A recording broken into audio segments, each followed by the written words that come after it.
પાટણ નગરપાલિકાની આગામી ચૂંટણી માટે ભારતીય જનતા પાર્ટી દ્વારા ઉમેદવારોની યાદી જાહેર કરવામાં આવતા જ સ્થાનિક રાજકારણમાં ગરમાવો આવી ગયો છે.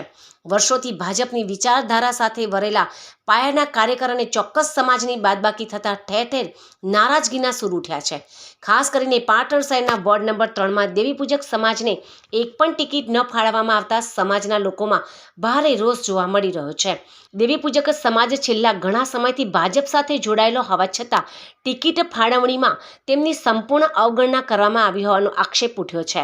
ભાજપના આ નિર્ણય સામે સબક શીખવાડવા માટે દેવીપૂજક સમાજના આગેવાનો અને કાર્યકરો એકત્રિત થયા હતા, જેના પરિણામ સ્વરૂપ પૂનમભાઈ સકરાભાઈ પટણીએ આજે વોર્ડ નંબર 3માંથી અપક્ષ ઉમેદવાર તરીકે પોતાની દાવેદારી નોંધાવી ભાજપ સામે મોરચો માંડ્યો છે.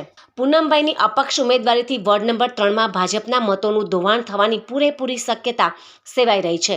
અમે વર્ષોથી ભાજપને વફાદાર રહ્યા છીએ, છતાં સમાજની રજૂઆતને ધ્યાને લેવામાં આવી નથી.